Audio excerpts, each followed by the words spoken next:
If your display turns on but the motor will not run, do not assume the controller is dead yet. That symptom only tells you the drive path failed somewhere.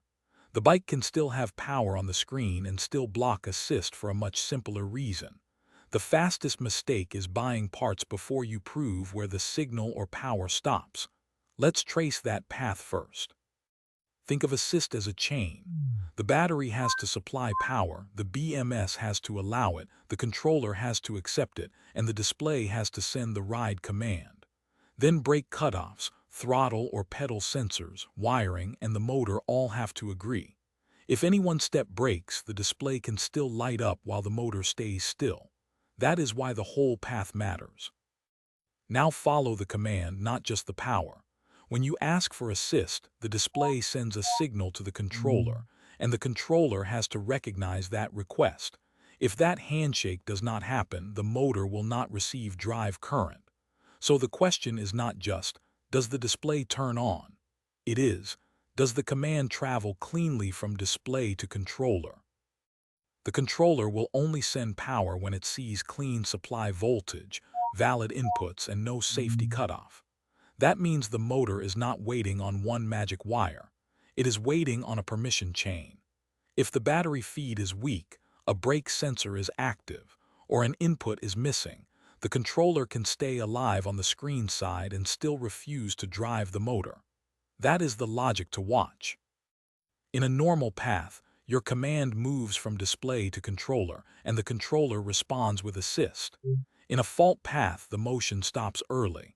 It can stop at the input, the wiring, the supply, or the controller output stage. That split is important because the same symptom can come from very different causes. So now we compare what moves and what stays blocked. Before you blame the controller, check the connectors around it. A loose plug, moisture, corrosion, or a connector that is only partly seated can imitate a bad controller. You are looking for simple contact failure first, because that is the cheapest problem to confirm safely.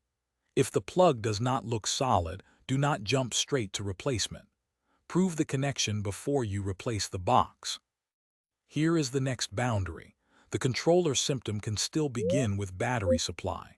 A battery can look on from the display side while the pack output is weak, unstable, or restricted. That means the controller may be fine, but it is not getting the supply it needs to drive the motor. So the display alone is not enough evidence. The supply path has to be checked too. Inside the battery, the BMS acts like a gate. If it detects a problem, it can reduce or cut output to protect the pack. When that happens, the controller may lose the power it needs even though the screen still wakes up. This is why swapping the controller too early can miss the real cause. If protection is blocking supply, the motor will stay off until that issue is resolved. Now look at the small inputs that can silently block drive. A stuck brake cutoff, a bad throttle signal, or another input fault can tell the controller not to move the motor. Do not bypass safety parts to test them. Instead, check whether the input looks stuck, damaged, or disconnected. If the controller is being told to stop, it will obey that command every time. The behavior clues help narrow the branch. If the assist is completely dead, that points differently than intermittent cutouts or a response that comes and goes. Error messages, no throttle response, and sudden power loss do not all mean the same thing. Each clue changes where you look next.